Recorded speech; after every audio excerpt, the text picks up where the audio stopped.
Salut à toi, c'est Kaz, j'espère que tu vas bien et il y a deux items qui sont nouveaux en tous les cas qui apparaissent chez Action cette semaine et je voulais t'en parler parce que je trouve que ça a l'air plutôt intéressant.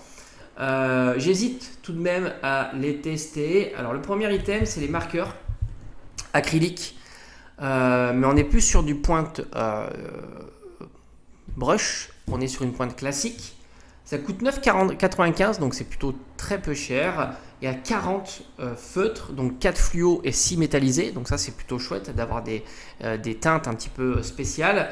Il y a deux modèles de coloris, mais j'ai un petit peu peur parce que j'ai déjà testé ce genre de feutre à pompe de chez Action et au final sur le temps un peu plus long j'étais assez déçu. Ils ont tendance à couler, à sécher, enfin c'est pas top.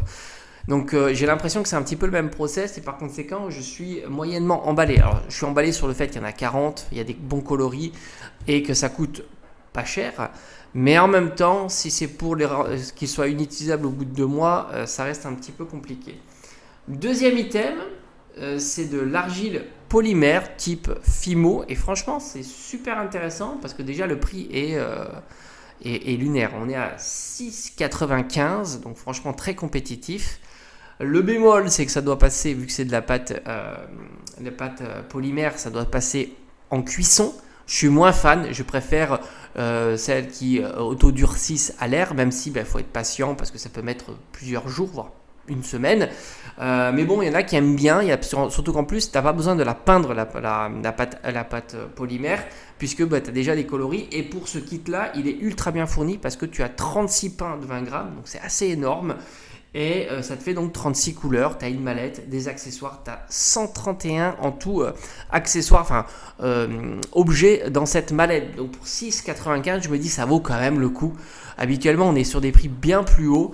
Donc je me dis pourquoi pas tester, même si c'est vrai que le côté four, cuisson, m'emballe pas. Voilà, ça c'est vraiment le point noir. Sinon le reste c'est plutôt sympa. J'aime bien aussi le côté coloris, comme ça t'as pas besoin de peindre. Ça aussi c'est quand même assez avantageux, même si c'est vrai qu'en ce moment je fais pas mal de peinture, ça me dérange pas trop. Mais bon, pourquoi pas tester. Puis il y en a qui sont fans de type polymère comme ça. Puis j'ai l'impression que ça peut faire des petits accessoires type bijoux, des choses comme ça. À voir. Peut-être qu'on testera ça sur la chaîne. Dis-moi toi un petit peu ce que tu en penses de ces deux items. Au final, ça me tente, mais voilà, je suis pas convaincu à 100% sur ces items. Je te dis à bientôt.